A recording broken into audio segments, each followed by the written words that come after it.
ಸ್ವಾಗತ. ನಾನು ಅನುಷಾ ಗೋಪಾಲ್ ಕೃಷ್ಣ. ನಾನು ಚೈತ್ರಾಂಚನ್. ಈ ಕ್ಷಣದ 50 ಸುದ್ದಿಗಳನ್ನು ನೋಡೋಣ. ರಾಜ್ಯದಲ್ಲಿ ಇಂದಿನಿಂದ ದುಬಾರಿ ದುನಿಯಾ ಶುರುವಾಗಿದೆ. ಹಾಲು ಮೊಸರಿನ ದರ ಹೆಚ್ಚಾಗಿದೆ. ಅಲ್ಲದೆ ವಿದ್ಯುತ್ ದರವೂ ಕೂಡ ಜನರಿಗೆ ಶಾಕ್ ಕೊಡ್ತಾ ಇದೆ. ಬಿಬಿಎಂಪಿ ಕಸ ಸಂಗ್ರಹದ ಮಾಸಿಕ ಸೆಸ್ ಕೂಡ ಹೆಚ್ಚಳವಾಗಿದೆ. ನಂದಿನಿ ಹಾಲಿನ ಎಲ್ಲಾ ಮಾದರಿಯ ಪ್ಯಾಕೆಟ್ನ ದರ ಪ್ರತಿ ಲೀಟರ್ಗೆ ಬೆಲೆ ಏರಿಕೆಗೆ ಗ್ರಾಹಕರು ಸರ್ಕಾರದ ವಿರುದ್ಧ ಆಕ್ರೋಶ ವ್ಯಕ್ತಪಡಿಸುತ್ತಿದ್ದಾರೆ.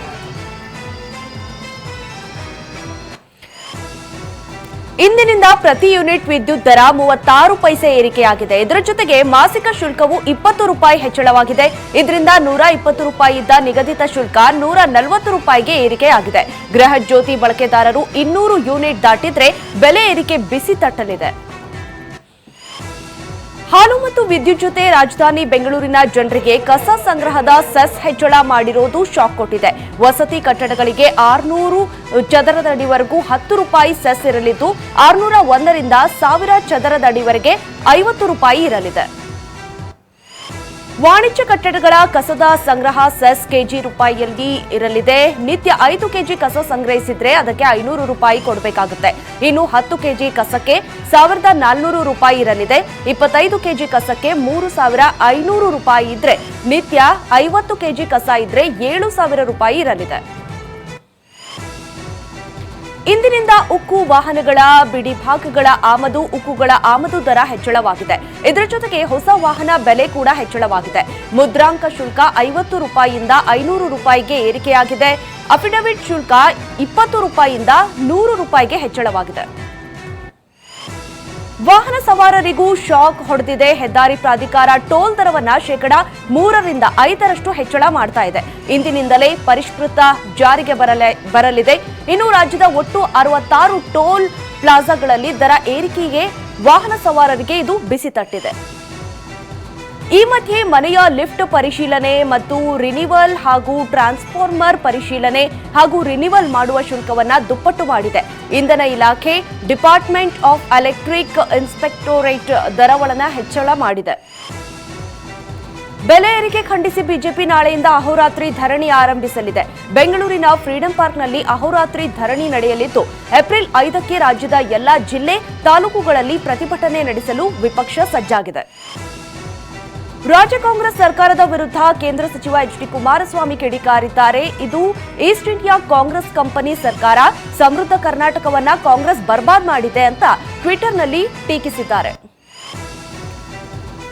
ರಾಜ್ಯ ಸರ್ಕಾರ ವಿರುದ್ಧ ಸಂಸದ ಜಗದೀಶ್ ಶೆಟ್ಟರ್ ಆಕ್ರೋಶ ಹೊರಹಾಕಿದ್ದಾರೆ. ಗ್ಯಾರಂಟಿ ಕೊಡೋಕೆ ಹೋಗಿ ಸಾಲ ಮಾಡಿದ್ದಾರೆ. ಅಭಿವೃದ್ಧಿ ಕೆಲಸ ಆಗ್ತಾ ಇಲ್ಲ.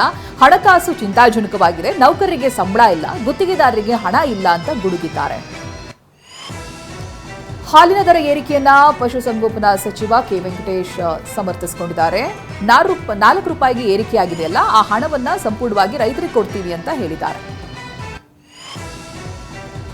ರಾಜ್ಯದಲ್ಲಿ ಬೆಲೆ ಏರಿಕೆಗೆ ಕೇಂದ್ರ ಸರ್ಕಾರನೇ ಕಾರಣ ಅಂತ ಸಚಿವ ಪ್ರಿಯಾಂಕ್ ಖರ್ಗೆ ವಾಗ್ದಾಳಿ ನಡೆಸಿದ್ದಾರೆ. ಬೆಂಗಳೂರಿನಲ್ಲಿ ಮಾತನಾಡಿದ ಅವರು, ಮೋದಿ ಆರ್ಥಿಕ ನೀತಿಯಿಂದ ಜನರ ಬದುಕು ನರಕ ಆಗಿದೆ. ಅದಾನಿ ಅಂಬಾನಿ ಪರ ನೀತಿಯಿಂದಲೇ ಇಷ್ಟೆಲ್ಲ ಆಯಿತು ಅಂತ ತಿರುಗೇಟು ಕೊಟ್ಟಿದ್ದಾರೆ. ರಾಜೇಂದ್ರ ಹತ್ಯೆ ಸುಪಾರಿ ಡೀಲ್ ಬಯಲಾಗಿದ್ದೇ ರೋಚಕವಾಗಿದೆ. ಯಶೋಧ ಹಾಗೆ ಪುಷ್ಪ ಎಂಬುವರಿಂದ ಸುಪಾರಿ ಸಂಚು ಹೊರಬಿದ್ದಿದೆ. ಸುಪಾರಿ ವಿಚಾರವನ್ನ ಪ್ರಿಯತಮಿ ಯಶೋಧಾಳಿಗೆ ಸೋಮನ ಸಹಚರ ಗುಂಡಾ ತಿಳಿಸಿದಂತೆ ನಂತರ ಸುಪಾರಿ ಡೀಲ್ ಬಗ್ಗೆ ಯಶೋಧ ಪುಷ್ಪಾಳಿಗೆ ಹೇಳಿದ್ದಾಳೆ. ಇದೇ ವಿಷಯವನ್ನ ಪುಷ್ಪ ರಾಜೇಂದ್ರ ಆಪ್ತ ರಾಕಿಗೆ ತಿಳಿಸಿದ್ದಾಳೆ. ಎಂಎಲ್ಸಿ ರಾಜೇಂದ್ರ ಹತ್ಯೆ ಸುಪಾರಿ ಆಡಿಯೋ ಕೇಸ್ನ ಆರೋಪಿ ಗುಂಡನ ಪ್ರೇಯಸಿ ಯಶೋಧಳನ್ನ ಪೊಲೀಸರು ವಶಕ್ಕೆ ಪಡೆದಿದ್ದಾರೆ. ಯಶೋಧ ವಶ ಪಡಿತಾ ಇದ್ದಂತೆ ಪೊಲೀಸರು ಗುಂಡ ಪರಾರಿಯಾಗಿದ್ದಾನೆ. ಇನ್ನು ಪ್ರಮುಖ ಆರೋಪಿ ಸೋಮನಿಗಾಗಿ ಪೊಲೀಸರು ಶೋಧ ಮುಂದುವರೆಸಿದ್ದಾರೆ. ರಾಜೇಂದ್ರ ಹತ್ಯೆಗೆ ಸುಪಾರಿ ಆಡಿಯೋ ಬಗ್ಗೆ ಸಚಿವ ರಾಜಣ್ಣ ಪ್ರತಿಕ್ರಿಯಿಸಿದ್ದಾರೆ. ಪೊಲೀಸರು ತನಿಖೆ ಮಾಡ್ತಿದ್ದಾರೆ. ಆ ಬಗ್ಗೆ ನಾನು ಏನು ಹೇಳಲಿಕ್ಕೆ ಆಗೋದಿಲ್ಲ. ಆ ರೀತಿ ಮಾಡಿದವರಿಗೆ ದೇವರು ಒಳ್ಳೇದು ಮಾಡಲ್ಲ ಅಂತ ಹೇಳಿದ್ದಾರೆ. ಹನಿ ಟ್ರ್ಯಾಪ್ ವಿಚಾರದಲ್ಲಿ ಕಾಂಗ್ರೆಸ್ ಪಕ್ಷದಲ್ಲಿ ಒಳಬೇಗುದಿ ಶುರುವಾಗಿದೆ. ಪ್ರಕರಣವನ್ನ ಸಿಬಿಐಗೆ ಕೊಟ್ರೆ ಸರಿಯಾಗಿ ತನಿಖೆ ಆಗುತ್ತೆ ಅಂತ ಸಂಸದ ಜಗದೀಶ್ ಶೆಟ್ಟರ್ ಹೇಳಿದ್ದಾರೆ. ಪ್ರಕರಣವನ್ನ ಸಿಬಿಐಗೆ ನೀಡಿದ್ರೆ ಯಾರು ಡೈರೆಕ್ಟರ್ ಅಂತ ಗೊತ್ತಾಗುತ್ತೆ ಅಂತ ಹೇಳಿದ್ದಾರೆ. ಡಿಸಿಎಂ ಡಿಕೆ ಶಿವಕುಮಾರ್ ಸಚಿವರಾದ ಮುನಿಯಪ್ಪ ಪ್ರಿಯಾಂಕ್ ಖರ್ಗೆ ಭೇಟಿ ಮಾಡಿದ್ದಾರೆ. ಬೆಂಗಳೂರಿನ ಸದಾಶಿವನಗರ ನಿವಾಸದಲ್ಲಿ ಭೇಟಿಯಾಗಿ ಚರ್ಚೆಯನ್ನ ಮಾಡಿದ್ದಾರೆ. ನಾಳೆ ಸಿಎಂ ಸಿದ್ದರಾಮಯ್ಯ, ಡಿಸಿಎಂ ಡಿಕೆ ದೆಹಲಿ ಪ್ರವಾಸ ಕೈಗೊಳ್ಳಲಿದ್ದಾರೆ. ಹೀಗಾಗಿ ಉಭಯ ಸಚಿವರು ಡಿಸಿಎಂರನ್ನ ಭೇಟಿಯಾಗಿದ್ದಾರೆ.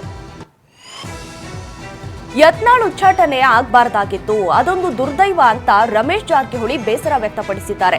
ಮುಂದಿನ ದಿನಗಳಲ್ಲಿ ಎಲ್ಲವೂ ಸರಿಯಾಗಲಿದ್ದು ಶೀಘ್ರದಲ್ಲೇ ಯತ್ನಾಳ್ ಬಿಜೆಪಿಗೆ ವಾಪಸ್ ಬರೋ ವಿಶ್ವಾಸ ಇದೆ ಅಂತ ಹೇಳಿದ್ದಾರೆ. ಯತ್ನಾಳ್ ಹೊಸ ಪಕ್ಷದ ಬಗ್ಗೆ ಏನೂ ಹೇಳಲ್ಲ, ಸಮಯ ಎಲ್ಲವನ್ನೂ ನಿರ್ಧಾರ ಮಾಡಲಿದೆ ಅಂತ ಬಿಜೆಪಿ ಎಂಎಲ್ಸಿ ಸಿಟಿ ರವಿ ಹೇಳಿದ್ದಾರೆ. ಹಿಂದೆ ಬಹಳ ಜನ ಪಕ್ಷ ಸ್ಥಾಪಿಸಿ ಯಶಸ್ವಿಯಾಗಿಲ್ಲ, ಹೊಸ ಪಕ್ಷದಿಂದ ಡ್ಯಾಮೇಜ್ ಮಾಡಬಹುದು ಅಂತ ಹೇಳಿದ್ದಾರೆ.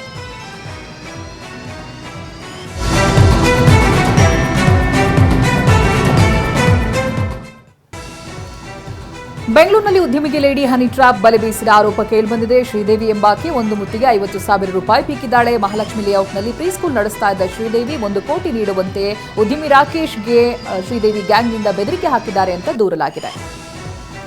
ಉದ್ಯಮಿ ರಾಕೇಶ್ ಜೊತೆಗೆ ಆರೋಪಿ ಶ್ರೀದೇವಿ ಗ್ಯಾಂಗ್ ಫೈನಲ್ ಸೆಟಲ್ಮೆಂಟ್ ಮಾಡಿಕೊಂಡಿತ್ತು. ಕೊನೆಗೆ 20 ಲಕ್ಷಕ್ಕೆ ಡೀಲ್ ಕುದುರಿಸಿತ್ತು.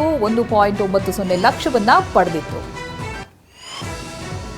ವೀಲಿಗಳ ವಿರುದ್ಧ ಬೆಂಗಳೂರು ಟ್ರಾಫಿಕ್ ಪೊಲೀಸರು ಸಮರ ಸಾರಿದ್ದಾರೆ. ಕಳೆದೊಂದು ತಿಂಗಳಲ್ಲಿ ಬರೋಬ್ಬರಿ 398 ಪ್ರಕರಣ ದಾಖಲಿಸಿಕೊಂಡಿದ್ದಾರೆ. 324 ಪುಂಡರನ್ನ ಬಂಧಿಸಿದ್ದಾರೆ ಪೊಲೀಸರು. ಹಾಗೆ 397 ಬೈಕ್ಗಳನ್ನು ಸೀಸ್ ಮಾಡಿದ್ದಾರೆ. ಬಿಬಿಎಂಪಿ ಕಸದ ಲಾರಿ ಪಲ್ಟಿಯಾಗಿ ಚಾಲಕ ಗಾಯಗೊಂಡಿದ್ದಾನೆ. ಬೆಂಗಳೂರಿನ ಪುಲಕೇಶಿ ನಗರದ ಸಿಂಧಿ ಸರ್ಕಲ್ ಬಳಿ ಘಟನೆ ನಡೆದಿದೆ. ಚಾಲಕನ ಅಜಾಗರೂಕತೆಯಿಂದ ಬಿಬಿಎಂಪಿ ಕಸದ ಲಾರಿ ಪಲ್ಟಿಯಾಗಿದೆ.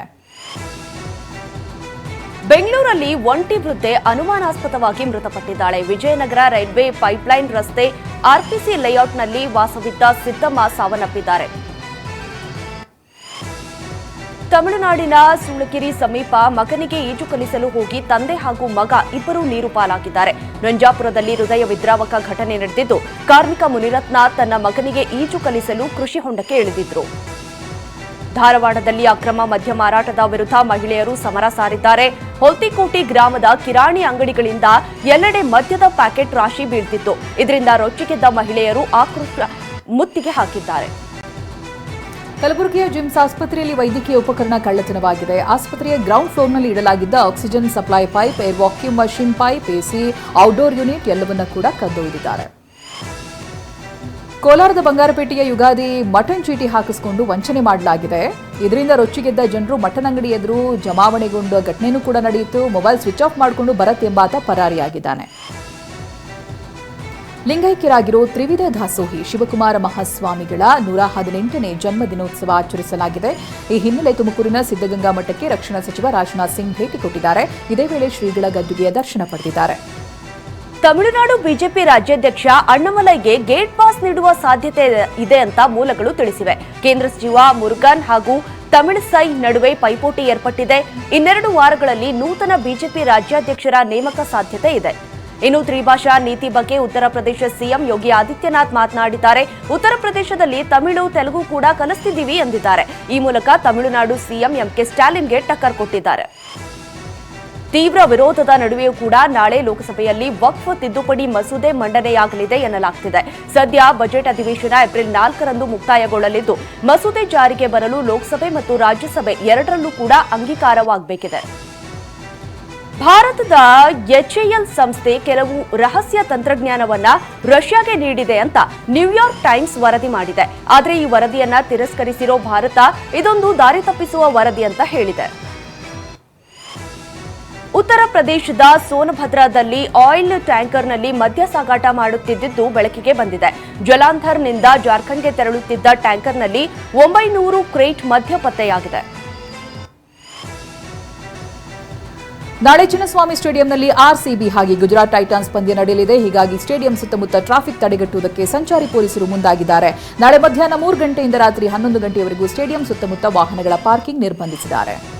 ನಾಳೆ ಮ್ಯಾಚ್ ನೋಡಲು ಬರೋರಿಗೆ ಪ್ರತ್ಯೇಕ ಪಾರ್ಕಿಂಗ್ಗೆ ವ್ಯವಸ್ಥೆ ಮಾಡಲಾಗಿದೆ. Saint Joseph high school ground, UB city ಹಾಗೂ ಶಿವಾಜಿನಗರ ಬಸ್ ನಿಲ್ದಾಣದ 1ನೇ ಮಹಡಿಯಲ್ಲಿ ನಿಲುಗಡೆಗೆ ಅವಕಾಶ ಮಾಡಲಾಗಿದೆ. ಬೆಂಗಳೂರಲ್ಲಿ ಐಪಿಎಲ್ ಪಂದ್ಯದ ವೇಳೆ ಮಧ್ಯರಾತ್ರಿ 12:30ರವರೆಗೆ ಮೆಟ್ರೋ ಸೇವೆ ವಿಸ್ತರಣೆ ಮಾಡಲಾಗಿದೆ.